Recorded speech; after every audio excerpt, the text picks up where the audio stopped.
ମହା ଆଡମ୍ବରରେ ପାଳିତ ହେଲା ରଜ ଉତ୍ସବ।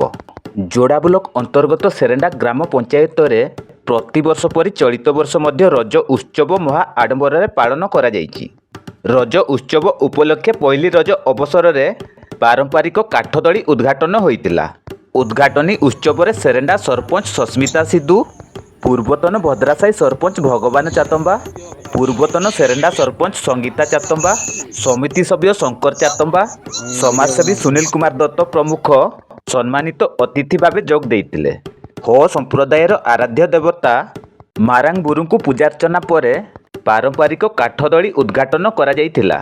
ଆକର୍ଷଣୀୟ ସାଜସଜ୍ଜା ଓ ଆଦିବାସୀ ନୃତ୍ୟରେ ସମଗ୍ର ରଜ ପଡ଼ିଆ ମୁଖରିତ ହୋଇ ଉଠିଥିଲା। ସେରେଣ୍ଡା, ଭଦ୍ରାସାହି, କାଶିଆ, ରୋଇଡ଼ା ଆଦି ଅଞ୍ଚଳର ଶତାଧିକ ଅଞ୍ଚଳବାସୀ ଆସି ରଜ ଦୋଳିର ଆନନ୍ଦ ନେଇଥିଲେ। ରଜ ଉତ୍ସବର ଉଦ୍ଯାପନୀ ଦିବସରେ ୱାର୍ଡବିଲ୍ ଏସ୍ଡିପିଓ ଦେବେନ୍ଦ୍ରନାଥ ପିଙ୍ଗୁଆ ମୁଖ୍ୟ ଅତିଥି ଭାବେ ଯୋଗ ଦେଇଥିଲେ। କେନ୍ଦୁଝର ସାଂସଦ ପ୍ରତିନିଧି ନୀଳମଣି ମହାନ୍ତ, ଭଦ୍ରାସାହି ମଣ୍ଡଳ ବିଜେପି ସଭାପତି କ୍ଷୀରୋଦ ଚନ୍ଦ୍ର ମହାନ୍ତ, ସମାଜସେବୀ ଭାଗବତ ପଲେଇ, କୃଷ୍ଣଚନ୍ଦ୍ର ମହାକୁଡ଼, ଦୁଷ୍ମନ୍ତ ମହାନ୍ତ ପ୍ରମୁଖ ସମ୍ମାନିତ ଅତିଥି ଭାବେ ମଞ୍ଚାସୀନ ହୋଇଥିଲେ। ରଜ ଉତ୍ସବ ଅବସରରେ ମହିଳାମାନଙ୍କ ନିମନ୍ତେ ବିଭିନ୍ନ ପ୍ରତିଯୋଗିତାର ଆୟୋଜନ କରାଯାଇଥିଲା। ମଞ୍ଚାସୀନ ଅତିଥିଙ୍କ ଦ୍ୱାରା କୃତି ପ୍ରତିଯୋଗୀଙ୍କୁ ପୁରସ୍କୃତ କରାଯାଇଥିଲା।